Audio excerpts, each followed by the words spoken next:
Hey everybody, hello and welcome back to our channel Info Island. And guys, welcoming you all to another exam analysis video. और आज के इस video में हम बात करने वाले हैं 26 नवंबर 2025 का आपका जो फर्स्ट शिफ्ट का एग्जाम हुआ है ना गाइस, उसके एग्जाम रिव्यू के बारे में। और इस वीडियो में आपको कंप्लीट पेपर रिव्यू मिलेगा, यानी कि वो सारी इंपॉर्टेंट चीजें जो कि रिलेटेड हैं आज हुए आपके 26 नवंबर के एसएससी सीएचएसएल के फर्स्ट शिफ्ट के पेपर से रिलेटेड। ठीक है, तो जैसे मैंने आपको बताया, आज के इस वीडियो में हम डिस्कस करने वाले हैं एसएससी सीएचएसएल 26 नवंबर के फर्स्ट शिफ्ट के डिटेल्ड एग्जाम एनालिसिस के बारे में। तो गाइज, पूरी तरह से ये जो एग्जाम एनालिसिस है वो बेस्ड होने वाला है स्टूडेंट्स के उस रियल फीडबैक के बेसिस पर जो कि हमें उनसे प्राप्त हुआ है जब भी हम एग्जाम सेंटर पहुंचे। और जैसे ही बच्चे सेंटर से एग्जाम देके निकले, तो उनके जो रियल फीडबैक पर हमें जो भी चीजें पता चली हैं आज के शिफ्ट के पेपर से रिलेटेड, वो सारी चीजें आज हम इस वीडियो में डिस्कस करने वाले हैं।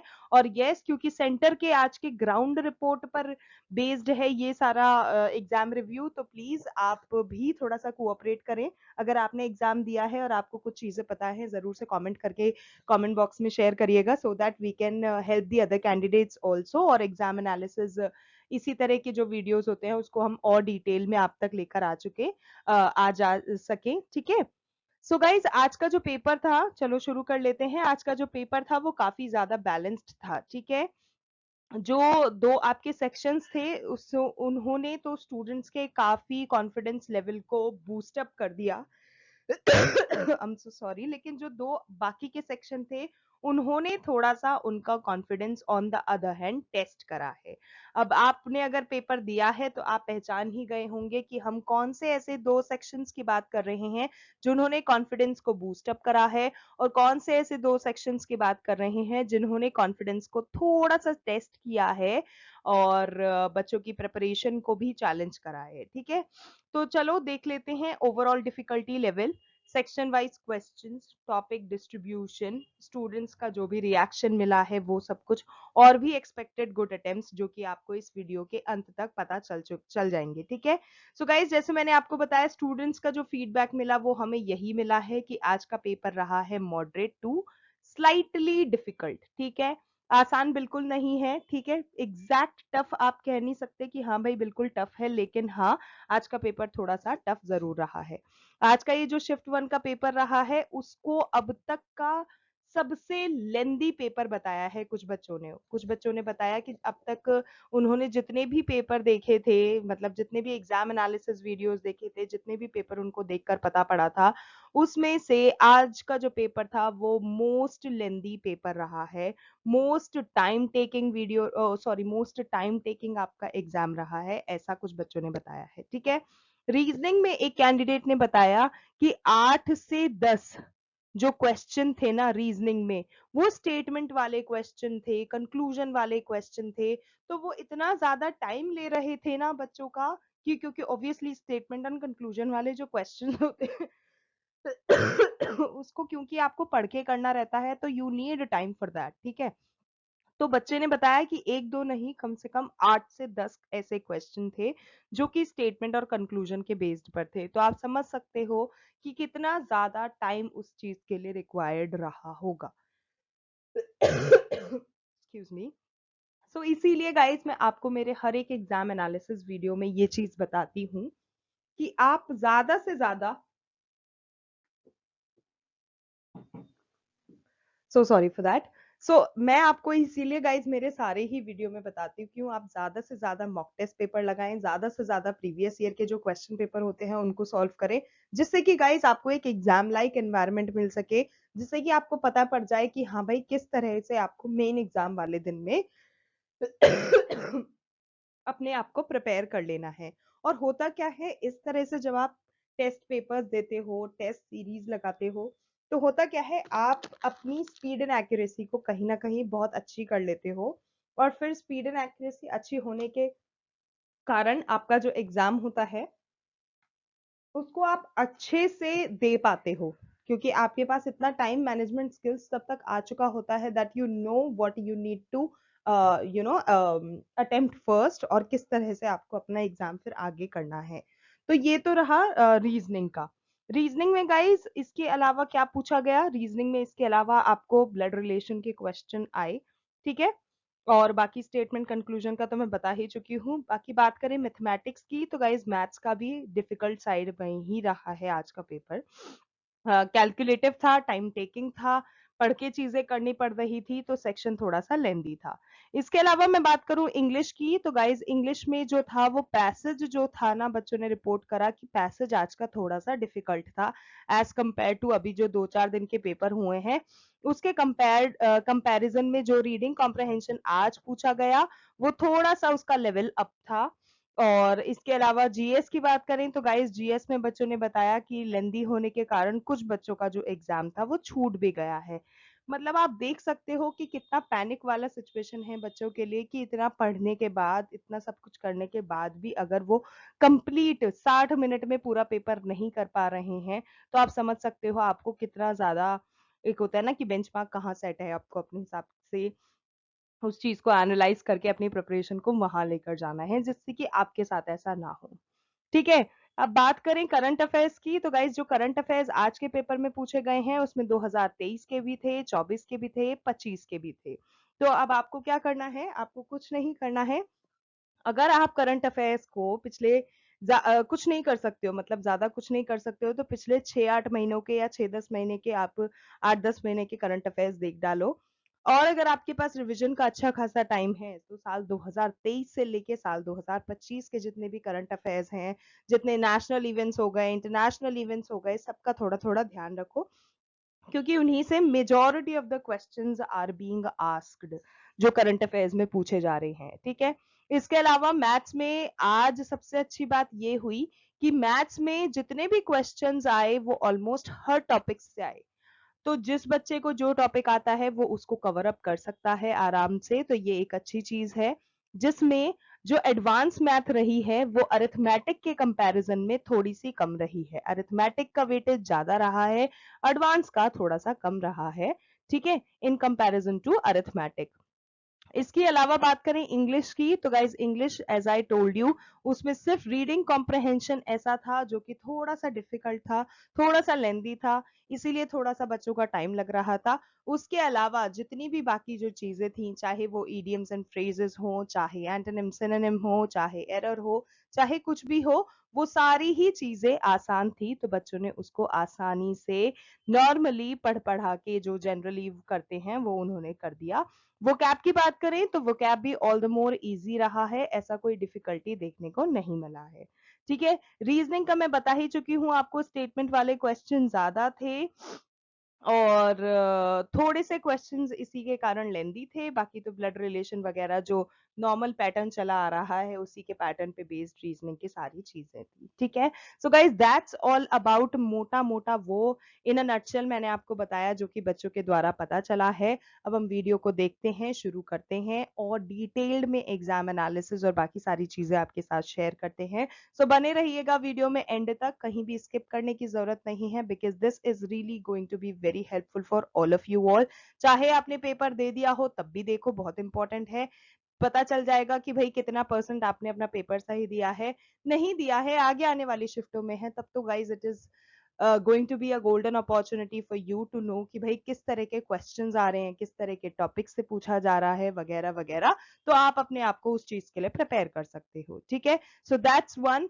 अनदर इंपॉर्टेंट थिंग इज, अगर चैनल पे नए आए हो, चैनल को अभी तक सब्सक्राइब नहीं करा है, तो you know what you have to do, जल्दी से जाओ चैनल को सब्सक्राइब कर लो, नोटिफिकेशन बेल आइकन पे हिट कर दो, आपको मिल जाएगा subscription towards all such informative videos, और हमें मिल जाएगा थोड़ा सा आपकी तरफ से मोटिवेशन, जिससे कि हम इसी तरह के और वीडियोस डेली बेसिस पे आपके लिए लाते रहेंगे, ठीक है। तो चलो जल्दी से वीडियो को शुरू करते हैं। सो गाइज सबसे पहले हम देख लेते हैं ओवरऑल डिफिकल्टी लेवल कैसा रहा है आज का पेपर का। सो गाइज जो ओवरऑल एग्जाम डिफिकल्टी रहा है, जिसमें सारे ही सेक्शंस को अगर मैं ओवरऑल आपको बताऊं, तो overall again as I just told you, moderate to a slightly difficult level रहा है आज का। बाकी पेपर की बात करें तो स्टेबल पैटर्न फॉलो कर रहा है, लेकिन रीजनिंग प्लस मैथ्स में टाइम मैनेजमेंट काफी ज्यादा इंपॉर्टेंट था आज। काफी ज्यादा इसमें लंबे लंबे क्वेश्चन पूछे गए थे, जिन्होंने बच्चों को थोड़ा सा हैरान परेशान तो किया ही, क्योंकि यार जब 60 मिनट में आपको 4 सेक्शन करने हैं, जिसमें से 3 सेक्शन तो आपके टाइम टेकिंग ही हो रहे हैं। तो कहीं ना कहीं बच्चे थोड़ा सा पैनिक कर ही जाते हैं उस चीज के लिए। लेकिन अगर आपके पास एक स्पीड एंड एक्यूरेसी के साथ साथ टाइम मैनेजमेंट स्किल्स हैं तो आप इसको अच्छे से कर सकते हो। ओके, अब सेक्शन वाइज एनालिसिस में शुरू कर लेते हैं। सबसे पहले इंग्लिश लैंग्वेज का देखते हैं। तो गाइज इंग्लिश में आज का जो डिफिकल्टी लेवल रहा, वैसे तो थोड़ा सा लेंदी था लेकिन ओवरऑल इजी रहा। Most of the candidates who were coming out and telling us कि इंग्लिश का सेक्शन जो था वो इजी था। इंग्लिश में स्टूडेंट्स ने यही बोला कि आज का जो पेपर था वो पूरा का पूरा पीवाईक्यू जैसा लगा था, बहुत ज्यादा स्कोरिंग साबित हुआ है। और जो बच्चे प्रीवियस ईयर के क्वेश्चन पेपर हैंडल करते हैं उन्होंने तो आराम से आज का पेपर कर लिया है। जो रीडिंग कॉम्प्रिहेंशन रहा है और ग्रामर रहा है वो दोनों ही स्ट्रेट फॉरवर्ड आए हैं। अ लिटिल बिट लेंदी लेकिन ट्रिकी जैसा कुछ भी नहीं था, सब कुछ इजी था, तो इट वाज इजीली डुएबल। ठीक है, नेक्स्ट अब हम बात करें उन टॉपिक्स की जो कि पूछे जा रहे हैं, जो कि पूछे जा चुके हैं और जो कि अब आगे पूछे जा सकते हैं। तो आपको क्या करना है, रीडिंग कॉम्प्रिहेंशन के लिए गाइस कुछ सोशल इशू और अवेयरनेस रिलेटेड पैसेज जो होते हैं उनको अच्छे से प्रिपेयर कर लो, क्योंकि उनको अच्छे से टारगेट किया जा रहा है, फोकस उसी पर बना हुआ है। सिनोनिम एंटोनिम्स में जैसे रोबस्ट हो गया, सैक्रेड हो गया, इस तरह के कुछ इंपॉर्टेंट इजी से वर्ड्स हैं। ठीक है, इडियम्स एंड फ्रेजेस की बात करें तो बेंड ओवर बैकवर्ड्स का इडियम का मतलब क्या होता है, अ ब्लेसिंग इन डिसगाइज का मतलब क्या होता है, कुछ इस तरह के ही इडियम्स आपको प्रिपेयर कर लेने हैं। पैरा जंबल की मैं बात करूं तो गाइस 4 सेंटेंसेस इजी अरेंजमेंट वाले जो होते हैं वो आपको देख लेने हैं। क्लोज टेस्ट में गाइस कॉन्टेक्स्ट बेस्ड और हाई एक्यूरेसी के साथ साथ आपको क्लोज टेस्ट भी थोड़े से ध्यान में रखने हैं। बाकी एरर डिटेक्शन में आर्टिकल्स हो गया, टेंसेस हो गया, फिलर्स में सिंगल फिलर्स और कुछ प्रिडिक्टेबल वर्ड्स, इन सबको आपको ध्यान में रखते हुए आगे बढ़ना है, क्योंकि यही सारी चीजें एग्जाम में कवर अप की जा रही हैं। नेक्स्ट गाइज, अगर अब हम बात करें स्टूडेंट्स के फीडबैक की, तो जो इंग्लिश है वो बिल्कुल स्मूथ रही है, रीडिंग कॉम्प्रिहेंशन और जो क्लोज टेस्ट है दोनों ही स्कोरिंग बन रहे हैं। अब तक जितने भी रीडिंग कॉम्प्रिहेंशन पूछे गए हैं, जितने भी क्लोज टेस्ट पूछे गए हैं, दोनों ही स्कोरिंग आ रहे हैं। तो उसके लिए आपको टेंशन लेने की जरूरत नहीं है। डू वेल, प्रिपेयर वेल और अपनी प्रिपरेशन को ट्रस्ट करते हुए आगे बढ़ो। सो आज के गुड अटेम्प्ट्स की अगर हम बात करें तो गाइस 23 भी आप कंसिडर कर सकते हो और 24 भी, क्योंकि most of the students have like attempted all 25 question. तो 24 तो आप लेके ही चलो। सो 24 या फिर 23 भी हैं तो they are considered to be safe score. So guys बढ़ते हैं हमारे अगले सेक्शन की ओर, which is general intelligence and reasoning. तो देखते हैं आज के पेपर में जनरल इंटेलिजेंस और रीजनिंग का क्या कैसा रहा है। सो गाइज ओवरऑल डिफिकल्टी की मैं बात करूं अगर मेरे जनरल इंटेलिजेंस की, तो guys moderate level of paper रहा है। रीजनिंग में थोड़ा सा सोचने वाला आज कुछ क्वेश्चन था एज पर स्टूडेंट्स, स्पेशली जो सीरीज के क्वेश्चंस थे, चाहे वो अल्फाबेटिकल सीरीज हो या न्यूमेरिकल सीरीज हो, दोनों ही सीरीज जो आ रही हैं वो थोड़ी सी सोचने वाली आ रही हैं, जो बच्चों को सोचने पर मजबूर कर रही हैं। थोड़ा सा कोडिंग डिकोडिंग के क्वेश्चंस थे, वो भी थोड़ा सा आज बच्चों ने बताया कि थोड़ा मतलब लेवल अप था उनका। ऐसा नहीं है कि देखते ही आप आंसर कर दोगे, ऐसा आसान भी नहीं था, थोड़ा सा उसका डिफिकल्टी लेवल अप था। So that's about difficulty level आज के क्वेश्चंस की। बाकी गाइस ऐसे कौन से टॉपिक्स हैं जो कि आपको प्रिपेयर करके चलने हैं, जो कि पूछे जा रहे हैं उनके बेसिस पे। सो गाइस एनालॉजी में नंबर और अल्फाबेट दोनों ही अच्छे से पढ़ लो। क्लासिफिकेशंस के 2 क्वेश्चन पूछे जा सकते हैं तो क्लासिफिकेशन का भी ध्यान दो। कोडिंग डिकोडिंग में थोड़े से नए स्टाइल की चीजें अब आ रही हैं, लेटर शिफ्टिंग हो गया, नंबर पैटर्न हो गया, थोड़ा इस तरह के क्वेश्चन ज्यादा पूछे जा रहे हैं, तो इस पे आपको ध्यान देना है। नंबर सीरीज में गाइज एक इजी और एक ट्रिकी, ऐसा कुछ मिसिंग टर्म का रिलेटेड कुछ क्वेश्चन आ रहा है, तो उस पर भी ध्यान देना। ब्लड रिलेशन की अगर मैं बात करूं तो गाइज मदर डॉटर बेस्ड हो गया, फादर सन बेस्ड हो गया, फादर मदर हो गया, फादर डॉटर हो गया, इसी तरह के कुछ छोटे छोटे से इजी इजी से आपको ब्लड रिलेशन के क्वेश्चन देख लेने हैं। डायरेक्शन की अगर मैं बात करूं तो गाइज एक क्वेश्चन सिंपल टर्न का देख लेना है। सिलोजिज्म में वेन डायग्राम के बहुत इजी इजी से कुछ क्वेश्चन देख लेना, पूछे जा सकते हैं। ठीक है, वैसे इनका वेटेज अब तक इतना ज्यादा नहीं रहा है, पर अब थोड़ा सा पढ़ लेना तो क्या ही जाता है ना। मिरर इमेज, वाटर इमेज को डायरेक्ट सी, और फिगर काउंटिंग में थोड़ा सा मीडियम लेवल ऑफ क्वेश्चन आपको देख लेने हैं। तो ये वो सारे टॉपिक्स हैं जो कि आपको हेल्प करेंगे आपके रीजनिंग के क्वेश्चंस को आंसर करने में एग्जाम में। अब स्टूडेंट्स का फीडबैक इस सेक्शन के लिए क्या रहा है आज, तो गाइज बच्चों ने बताया कि सीरीज ने टाइम खाया, और दूसरा किसी बच्चे ने ये भी बोला कि कोडिंग डिकोडिंग जो था वो टिपिकल नहीं था, आसान था। ओवरऑल गुड अटेम्प्ट्स की अगर मैं बात करूं, तो क्योंकि हर बच्चा आज 25 में से 25 नहीं कर पाया है, तो ओवरऑल आज के गुड अटेम्प्ट्स आप 19, 20 या 21 लेके चलो। अगर इतने भी रेंज में आपके नंबर आ रहे हैं, then you are in your safe zone. ठीक है, बात करते हैं हमारे सेक्शन थर्ड की, यानी कि क्वांटिटेटिव एप्टीट्यूड की। तो गाइज आज का क्वांटिटेटिव एप्टीट्यूड आपका पेपर में कैसा रहा है उसके बारे में देख लेते हैं। सो गाइज डिफिकल्टी लेवल की आज मैं बात करूं, शिफ्ट वन में आपका जो क्वांटिटेटिव एप्टीट्यूड रहा है उसका डिफिकल्टी लेवल रहा है मॉडरेट टू स्लाइटली लेंदी। ठीक है, जैसे मैंने आपको इंट्रो में ही बताया था, आज के क्योंकि कुछ क्वेश्चंस ऐसे थे, थोड़े लंबे थे, थोड़े टाइम टेकिंग थे, तो बच्चों ने बताया कि आज का जो डिफिकल्टी लेवल रहा है वो मॉडरेट टू स्लाइटली डिफिकल्ट रहा है। जो मैथ्स का लेवल है वो मॉडरेट था, लेकिन कैलकुलेशन बेस्ड क्वेश्चंस ने स्टूडेंट्स को स्लो कर दिया और काफी ज्यादा टाइम खाया। सो ये हमें पता चला बच्चों के द्वारा। अब गाइज ऐसे कौन से टॉपिक्स हैं जिन पे आपको अपनी नजर बनाए रखनी है अगर आगे आने वाली शिफ्टों में आपके एग्जाम्स हैं, तो सिंप्लीफिकेशन पे ध्यान दो, दो इजी से क्वेश्चन उससे पूछे जा रहे हैं तो उस पे ध्यान देने का है। परसेंटेज और प्रॉफिट एंड लॉस में गाइज कुल 3-4 क्वेश्चन तो आपको कवर अप करके ही चलने हैं, इतना तो पूछा जा ही गई। एवरेज में थोड़ा सा एक आध दो सिंपल क्वेश्चन देख लो। टाइम एंड वर्क में रेशियो मेथड जो अप्लाइड क्वेश्चन होते हैं उन पे ध्यान दो। टाइम स्पीड एंड डिस्टेंस में गाइस जो रिलेटिव स्पीड वाले इजी से क्वेश्चंस होते हैं, 8 टू 12th लेवल बेसिस पे ओनली, ज्यादा कुछ डिफिकल्ट नहीं देखना है। आपका 10th और 12th की एनसीईआरटी जो देख लोगे ना, उसी से आपका काम बन जाएगा, तो इतना आपको देखते हुए चलना है। ज्योमेट्री में गाइस ट्रायंगल हो गया, सर्कल हो गया, इनकी प्रॉपर्टी रिलेटेड क्वेश्चंस हो गए। मेंसुरेशन में सिलेंडर हो गया, सरफेस एरिया हो गया।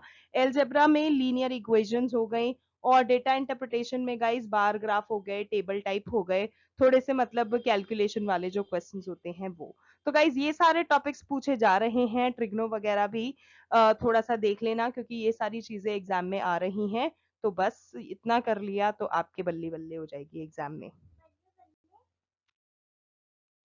नेक्स्ट गाइज अब हम बात करूं स्टूडेंट्स के फीडबैक की, तो गाइज आज बच्चों ने बताया कि मैथमेटिक्स लेंदी था लेकिन टफ हम नहीं कह सकते।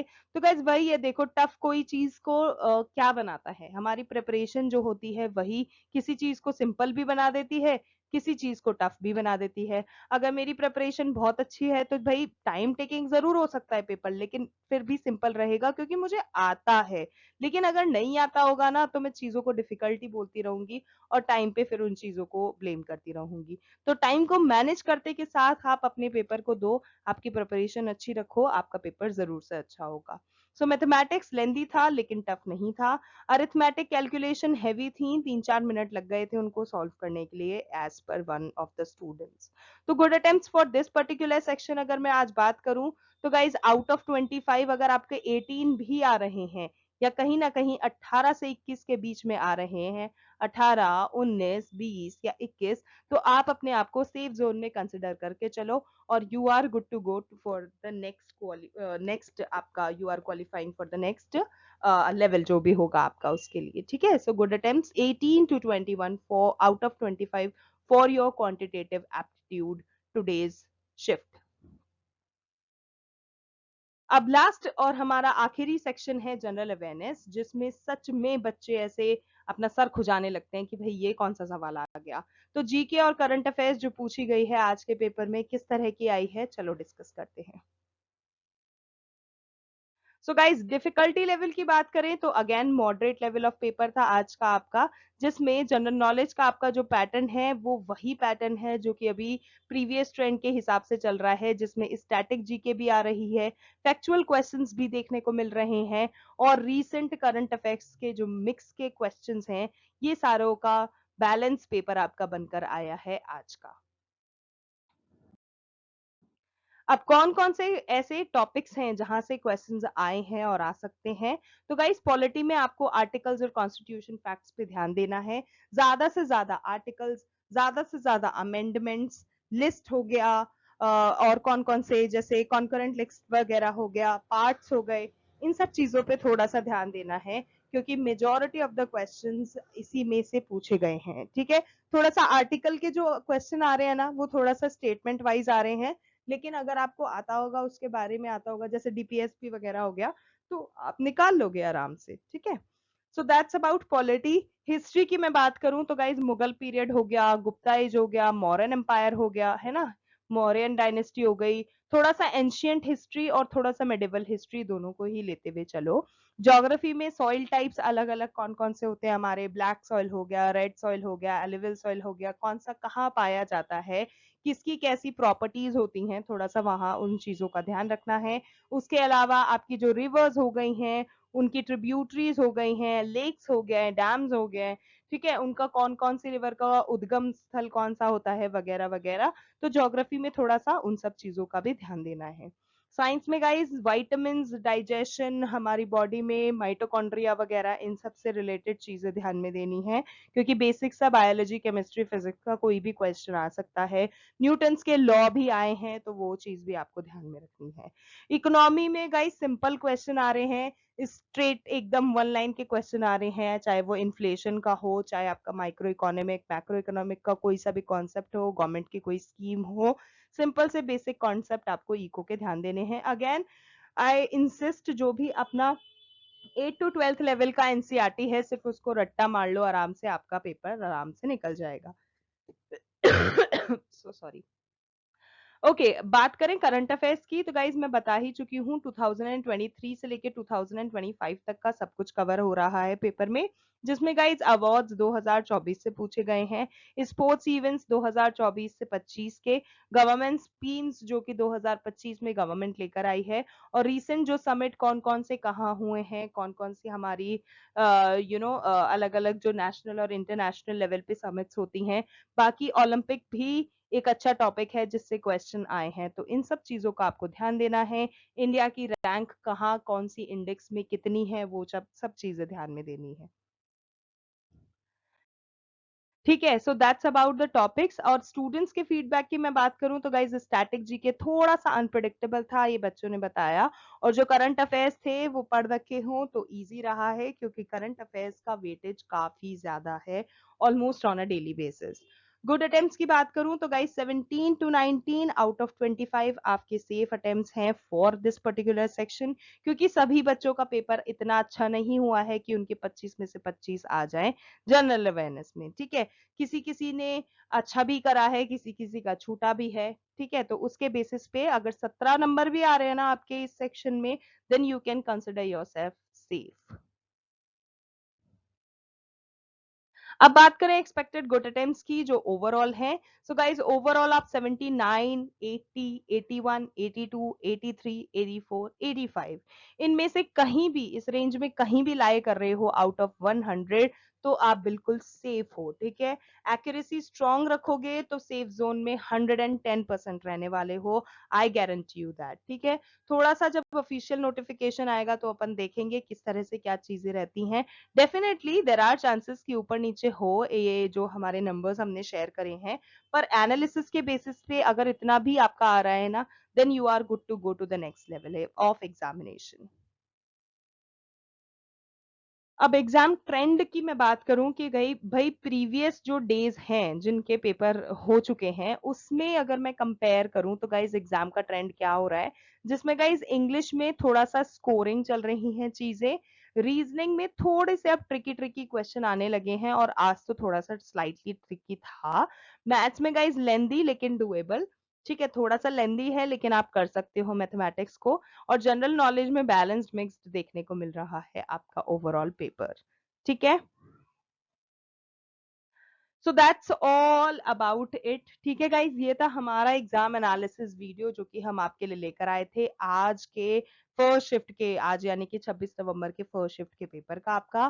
ठीक है, एसएससी सीएचएसएल के आज के इस फर्स्ट शिफ्ट के पेपर का पूरा निचोड़ मैंने आपको इस वीडियो में दे दिया है।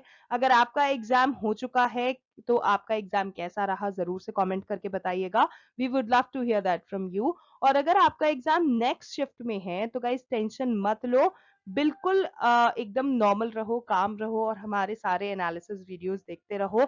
आपको पता चलता रहेगा कि आपकी प्रिपरेशन किस लेवल पर चल रही है। ठीक है, आज के पेपर से ये क्लियर हो चुका है कि जो एसएससी है वो प्रिडिक्टेबल पैटर्न को फॉलो कर रहा है कहीं ना कहीं, नॉट 100% आई वुड से। ठीक है, 100% चीजें प्रिडिक्टेबल नहीं चल रही हैं, लेकिन कहीं ना कहीं एसएससी का जो पैटर्न चल रहा है वो प्रिडिक्टेबल चल रहा है। तो आपको थोड़ा सा उस चीज को एनालाइज करने की बहुत जरूरत है। ठीक है, बहुत ज्यादा से ज्यादा जरूरत है किस चीज की, मॉक टेस्ट पेपर लगाने की, प्रीवियस ईयर क्वेश्चन पेपर को सॉल्व करने की, फॉर्मूलाज को थोड़ा सा ध्यान में देते चलना है और लास्ट 6 मंथ्स के कम से कम करंट अफेयर्स रिवाइज करके जाओ। अगर इतना कर लोगे ना तो आपके जो सिलेक्शन के चांसेस हैं वो बहुत ज्यादा स्ट्रांग हो जाएंगे, मार्क माय वर्ड्स। ठीक है, तो ये जरूर से कर लेना। एंड गाइज, आज के इस वीडियो में बस इतना ही। Thank you so much for watching, thank you so much for your time. हम आपको अगले एनालिसिस वीडियो में मिलते हैं। तब तक के लिए अगर आपको कहीं भी किसी भी तरह की कोई क्वेरी होती है, कोई क्वेश्चन होता है, कहीं भी किसी भी तरह का कोई दिमाग में रिकमेंडेशन है वीडियोस के लिए या फिर चैनल के लिए या कोई सजेशन है, तो प्लीज कमेंट करके बताइएगा। हम उन सभी रिकमेंडेशंस और सजेशंस को बहुत ज्यादा ध्यान से देखेंगे और आगे उसके हिसाब से चीजें लेकर आएंगे। And one thing more guys, थोड़ा सा डिस्क्लेमर मैं यहाँ देना चाहूंगी। बहुत से बच्चे ऐसे थोड़े से नेगेटिव कमेंट्स करते हैं, फेक है, ये है, वो है। गाइज, ऐसा कुछ भी नहीं है कि हम मुंह उठा के कुछ भी आपके लिए प्रिपेयर कर देंगे। हम इस चीज को ध्यान में रखते हुए वीडियोस बनाते हैं कि हमारे वीडियोस कहीं ना कहीं बच्चों को हेल्प करें और उनको भटकाएं नहीं चीजों से। तो गाइज, हमें एग्जाम एनालिसिस का क्या होता है ना, हमें भाई एग्जैक्ट क्वेश्चन तो पता नहीं है, हमने एग्जाम का क्वेश्चन पेपर तो देखा नहीं है। तो हमें जो बच्चों ने चीजें शेयर करी, on that basis only, real students feedback के बेसिस पर ही हम ये एग्जाम एनालिसिस वीडियोस प्रिपेयर कर रहे हैं। सो प्लीज डू कोऑपरेट। अगर आपको लगता भी है ना कि भाई ये चीज सही नहीं है, तो उसको काउंटर करो, उसको क्वेश्चन करो, सही चीज को बता के। ये नहीं कि कुछ भी फर्जी लिख दिया कि यार फ्रॉड है, ये है, वो है। इस तरह की चीजें ना थोड़ा सा मोटिवेशन को डाउन करती हैं, हमारा भी और उन सभी का ही जो कहीं ना कहीं इस तरह की चीजों को करना चाह रहे हैं, उसको एस्पायर कर रहे हैं as a career. So please do help and do motivate. ठीक है, तो आज के लिए बस इतना ही। Thank you so much and all the very best to all the candidates. Much love to all of you all.